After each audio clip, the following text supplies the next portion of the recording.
शुरुआत होती है हमारे मेन लीड मेनिंग से, जो एक स्वीट सी थोड़ी ड्रीमी लड़की है।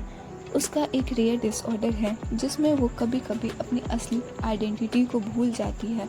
इंटरव्यू के दिन वो अपने आप को एक ग्लैमरस मेकअप आर्टिस्ट के रूप में इंट्रोड्यूस कराती है, जो अब्रॉड से मेकअप सीख करके आई है। वैसे तो सच ये है कि वो बस अपने क्यूट होममेड ट्यूटोरियल देख करके ये सब सीखती है। इंटरव्यूअर्स उसे कॉन्फिडेंटली वाइज देख करके उसे इमीडिएटली हायर कर लेते हैं, क्योंकि वो तो अब्रॉड से आई हुई आर्टिस्ट लगती है। जब मेनिंग को याद आता है कि उसने इंटरव्यू के दौरान झूठ बोला है, तो उसका दिल जोर जोर से धड़कने लगता है और वो सीधा अपनी बेस्ट फ्रेंड और अपनी पर्सनल थेरेपिस्ट के पास आ जाती है। उसे बताती है कि उसने झूठ बोला था। त्यान उसे बोलती है सब कुछ ठीक हो जाएगा, और वो बता देती है मेनहिंग को कंपनी के प्रोफेशनल को प्रभावित करके काम करना पड़ेगा।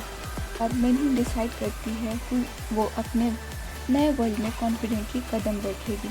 अगले दिन मेनहिंग अपने नए ऑफिस जाने के लिए बस लेती है।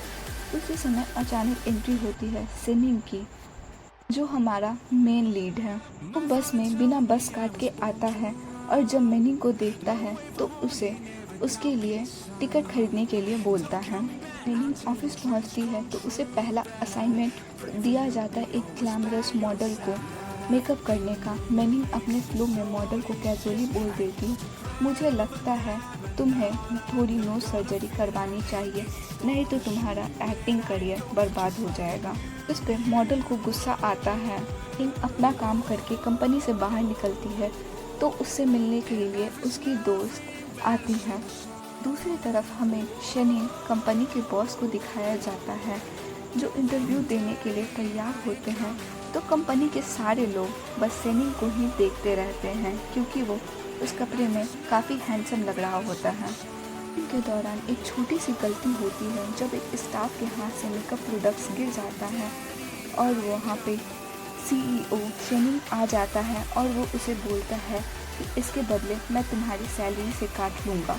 उनको उसी वक्त याद आता है कि शायद ये उसकी गलती के कारण हुआ है, और वो शेनिंग को ढूंढती है और उसे बताती है कि यह उसकी गलती के कारण हुआ है, और प्लीज़ उस स्टाफ से पैसे मत लो, मैं तुम्हें भरपाई कर दूंगी। वो दोनों साथ में बैठ करके रेस्टोरेंट में खाना खा रहे होते हैं, और शेनी कंपनी में लौटते हैं, जहां मेनहिंग मॉडल विली से मिलती है और वो शेनिंग से दूर रहने के लिए बोलती है।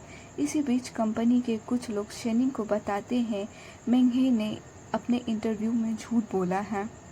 इस खुलासे से चकित हो जाता है और मेनहिंग का सिर दर्द करने लगता है। सामना करने के बाद मेनहिंग अपनी ज़िंदगी में नया मोड़ पे आती है। अपने एक डिसऑर्डर के चलते मेनहिंग अपनी पुरानी आइडेंटिटी को छोड़कर एक नई ज़िंदगी शुरू करती है, और अब वो एक बड़े मेकअप इन्फ्लुएंसर के रूप में मशहूर होती है। जब शेनिंग को मेनहिंग की असली पहचान का पता चलता है तो वो अपना प्रोफाइल दिखाती है, जिसमें उसकी पॉपुलैरिटी काफ़ी बढ़ चुकी होती है। शेनिंग, जो एक कंपनी का मालिक है, मेनहिंग को अपनी कंपनी में काम करने के लिए इजाज़त दे देता है। दिन जब मेनिंग शेनिंग का मेकअप कर रही होती है, तभी मॉडल विंग भी वहां आती है। मेनिंग शेनिंग से छुप करके वी के साथ थोड़ा मजाक करती है और सीक्रेटली वी का मेकअप और लुक्स पे अपने स्किल्स का जादू दिखाती है। मीनवाइल कंपनी के दूसरे लोग मेकअप रूम के कैमरे से ये सब कुछ देख रहे होते हैं, बिना मेनिंग के पता चले। जब मेनिंग और शेनिंग मेकअप रूम से बाहर निकलते हैं तो मेनिंग की मुलाकात वी से होती है। वी थोड़ा आने भरे मुस्कान के साथ कहती है, तुम इस बार तो जीत गई हो, लेकिन अगली बार ऐसा कुछ नहीं होगा। इस पे मेनहिंग भी मुस्कुराते हुए जवाब देती है, देखते हैं, वैसे भी मैं यहाँ सिर्फ शेनिंग के लिए आई हूँ।